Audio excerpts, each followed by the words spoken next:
तो आज फाइनलाइजेशन के और एक वीडियो पे मेरे प्रीवियस फाइनलाइजेशन के वीडियो को इतना पसंद करने के लिए थैंक यू सो मच। इसीलिए मुझे मोटिवेशन मिलता है कि आपके लिए और से और ऐसे आपको जो हेल्पफुल हो ऐसे वीडियोस क्रिएट करते रहूं।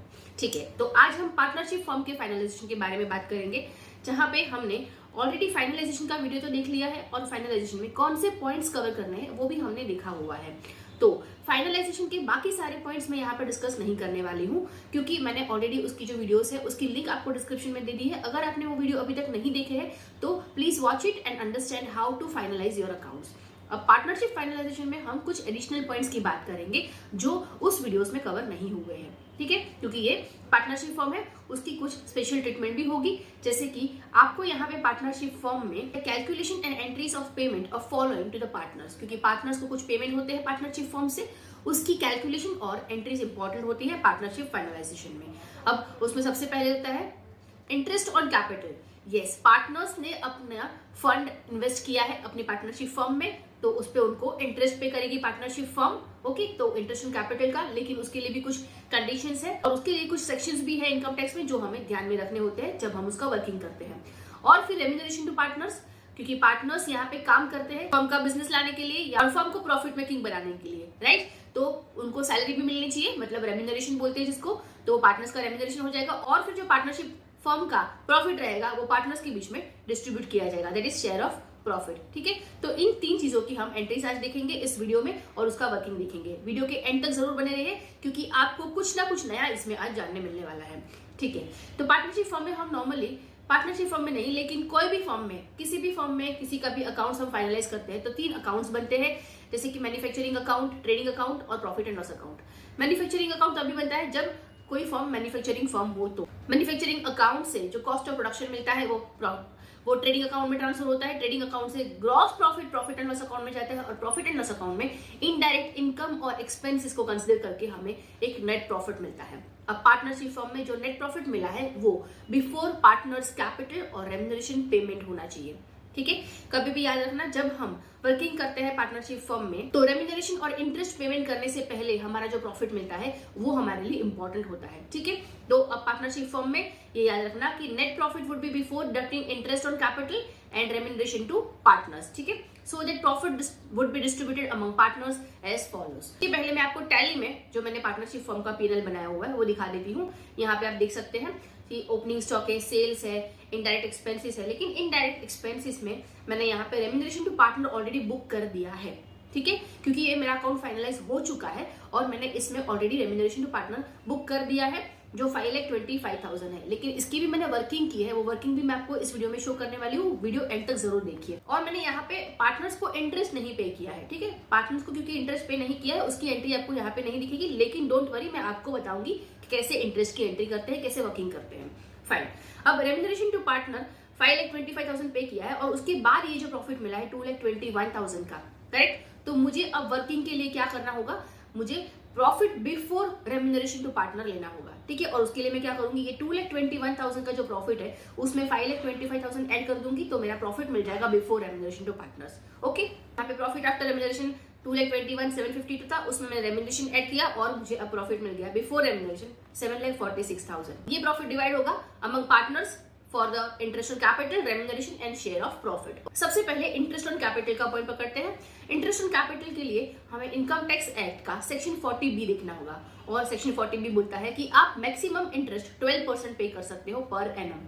किसी भी पार्टनर को इंटरेस्ट ऑन कैपिटल 12%, उससे ज्यादा नहीं, उससे कम आप चाहे तो पे कर दो चलेगा, लेकिन ज्यादा नहीं होना चाहिए। ठीक है, और पार्टनरशिप डीड में ये क्लॉज भी मेंशन होना चाहिए कि हम, मतलब पार्टनरशिप फर्म पार्टनर्स को interest on capital at the rate of so and so पे करेगा। अगर ये डीड में ये क्लोज मेंशन नहीं किया है तो आप इंटरेस्ट नहीं पे कर पाओगे। ओके, तो अगर आप अपने पार्टनर्स को इंटरेस्ट पे करना चाहते हो तो जरूर ये क्लॉज डालेगा पार्टनरशिप डीड में जब पार्टनरशिप रजिस्ट्रेशन करते हैं तो।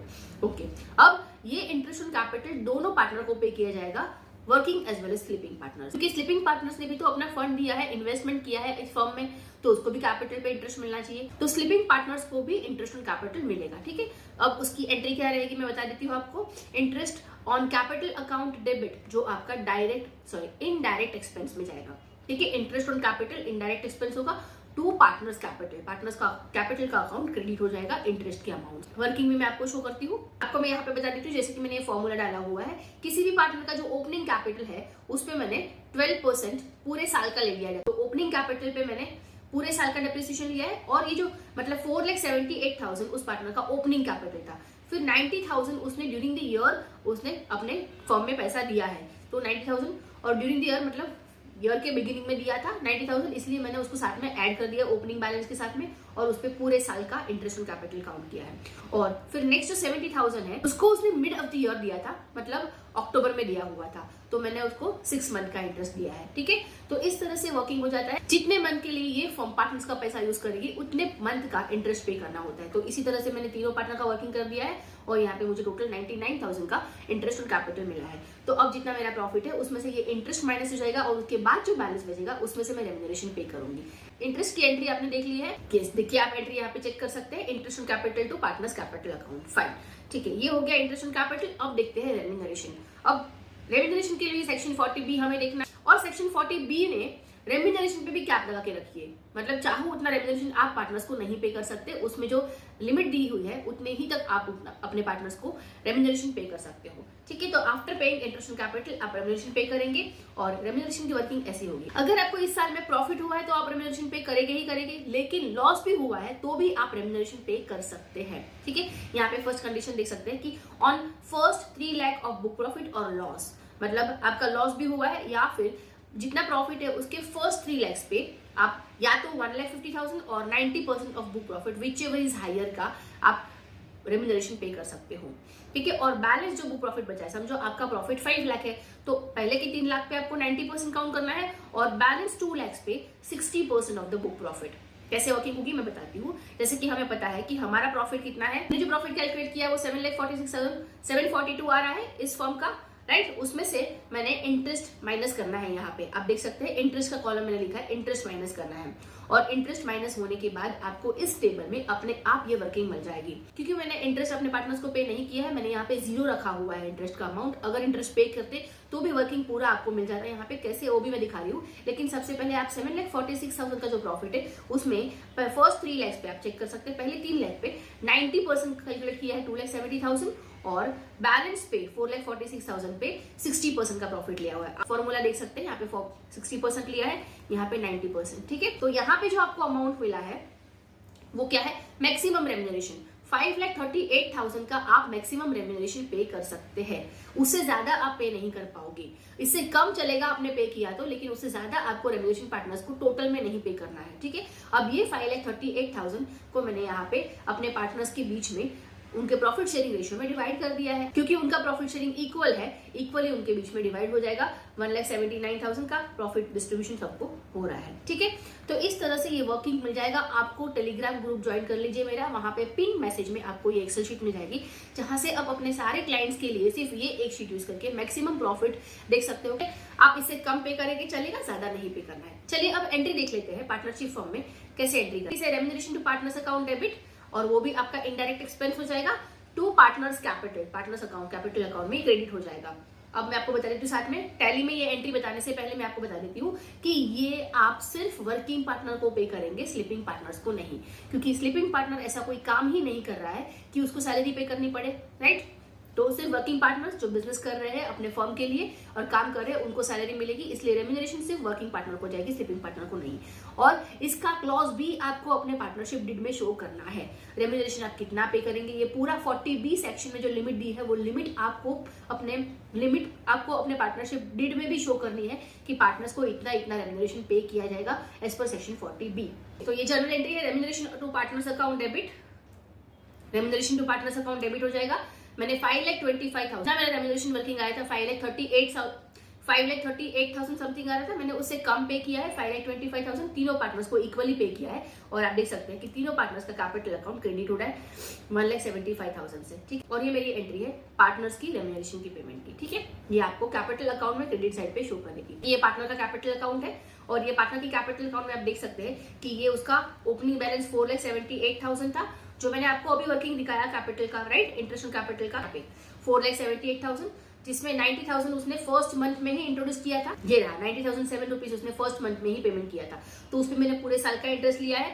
और फिर 70,000 उसने अक्टूबर में पे किया, तो मैंने उस पर 6 मंथ का इंटरेस्ट ले लिया। देखिए ये वाला 6 मंथ का इंटरेस्ट मैंने 70,000 पे लिया है। तो इसी तरह से इंटरेस्ट ऑन कैपिटल वर्किंग किया हुआ है, देख सकते हैं। क्रेडिट हुआ है, साथ में 2 नेट प्रॉफिट और लॉस भी क्रेडिट हुआ है। जितना प्रॉफिट शेयरिंग हुआ है वो उसकी एंट्री में अभी आपको शॉर्टली बता रही हूँ, लेकिन रेम्यूनरेशन टू पार्टनर भी आपको दिख रहा है कि उसके अकाउंट में क्रेडिट हुआ है 1,75,000। सो आफ्टर रेम्यूनरेशन अब जो प्रॉफिट बचेगा, जो बैलेंस बचता है, वो प्रॉफिट हो जाएगा जो पार्टनर्स के बीच में शेयर होगा, राइट। और उसके लिए एंट्री होगी profit and loss account debit to partners capital account.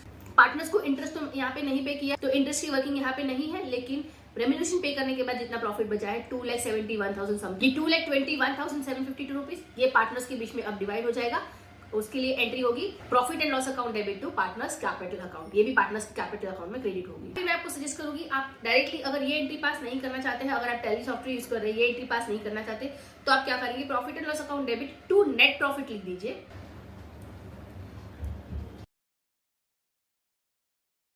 और जितना अमाउंट है प्रॉफिट एंड लॉस अकाउंट का वो पूरा नेट प्रॉफिट में पहले ट्रांसफर करेंगे, और फिर आप ये एंट्री करेंगे net profit account debit to partners capital account. ठीक है, इस तरह से आप एंट्री करते हैं तो आपके लिए थोड़ा इजी हो जाएगा, क्योंकि नेट प्रॉफिट आपको मिल गया कितना है, अब वो आपको शेयर करना है। एंट्री हो सकती है profit and loss account debit to net profit and net profit account debit to partners capital account. अब मैं आपको टैली में भी वो एंट्री बता देती हूँ। Net profit account debit to तीनों पार्टनर्स का इक्वली डिवाइड कर दिया है मैंने। 2,21,000 का जो प्रॉफिट है वो पूरा इक्वली डिवाइड हुआ है। ठीक है, तो इस तरह से वर्किंग होगी। और पार्टनरशिप फर्म में इस तरह से फाइनलाइजेशन करते हैं। पार्टनरशिप फर्म में ये 3 एंट्री इंपॉर्टेंट होती है, interest on capital, remuneration to partners और फिर शेयर ऑफ प्रॉफिट और लॉस। और उसके लिए सेक्शन 40B इनकम टैक्स का बहुत ही इंपॉर्टेंट होता है, जो हमें ध्यान में लेना होता है। अब मैंने आपको बताया था कि एक्सेल में जो वर्किंग किया है उसमें अगर मैंने इंटरेस्ट ऑन कैपिटल पे किया होता तो भी अपना वर्किंग पूरा एग्जैक्टली मिल जाता हमें करेक्टली। कैसे, मैं दिखा देती हूँ आपको। जैसे कि समझो यहाँ पे 7,46,742 आपका नेट प्रॉफिट है बिफोर रेम्यूनरेशन एंड इंटरेस्ट। अगर मुझे इसमें से इंटरेस्ट माइनस करना है तो समझो 90,000 का जो इंटरेस्ट रहता है वो माइनस कर देंगे। अब जो बैलेंस बचा है प्रॉफिट 6,56,000 का जो प्रॉफिट है after paying interest on capital, उसमें से रेम्यूनरेशन आप 4,84,000 का ही पे कर पाओगे, जो आपको यहाँ पे वर्किंग मिल गया है। अब 4,84,000 से कम रेम्यूनरेशन पे करो चलेगा, उससे ज्यादा नहीं होना चाहिए। ठीक है, क्योंकि मैंने यहाँ पे इंटरेस्ट पे नहीं किया इसलिए मैंने इसको 0 रखा हुआ है और अपना वर्किंग इस तरह से आ रहा है। ये एक इंपॉर्टेंट पॉइंट आपको मैं बता देती हूँ, आपके साथ डिस्कस कर लेती हूँ कि टैक्स की ट्रीटमेंट कैसे होती है। क्योंकि इंटरेस्ट ऑन कैपिटल और रेम्यूनरेशन जो आप पार्टनर्स को पे करते हैं वो फर्म के लिए एक्सपेंस है, तो फर्म के पीएनएल में वो डेबिट हो जाता है और आपके प्रॉफिट में से माइनस होने के बाद जो नेट प्रॉफिट बचता है वो इसका नेट प्रॉफिट हो जाता है, जो पार्टनर्स के अमंग डिस्ट्रीब्यूट होता है। इंटरेस्ट ऑन कैपिटल और रेम्यूनरेशन फर्म के लिए तो एक्सपेंस है, लेकिन ये इनकम हो जाती है पार्टनर्स की। पार्टनर्स के लिए इनकम है, इसलिए जब पार्टनर्स अपना personal income tax return file करेंगे तो इस पे टैक्स पे करेंगे। कैपिटल और रेम्यूनरेशन जो पार्टनरशिप फर्म से मिला है वो पार्टनर्स की इनकम हो जाएगी और उस पे उनको अपने स्लैब में जितना टैक्स रेट आता है उस बेसिस पे टैक्स पे करना होगा। ओके, ये पार्टनर्स के लिए है। पार्टनरशिप फर्म पे जो टैक्स रेट है वो फ्लैट 30% है, मतलब पार्टनरशिप फर्म का जितना प्रॉफिट है यहाँ पे 2,21,000 है, तो 2,21,000 पे पूरा 30% टैक्स डायरेक्टली पे कर देना होता है पार्टनरशिप फर्म्स को। इसलिए पार्टनरशिप फर्म क्या करते हैं, अपना maximum profit in the form of interest on capital और रेम्यूनरेशन पार्टनर्स को डिवाइड कर देते हैं। ठीक है, ताकि उनका प्रॉफिट यहाँ पे पार्टनरशिप फर्म में कम दिखे।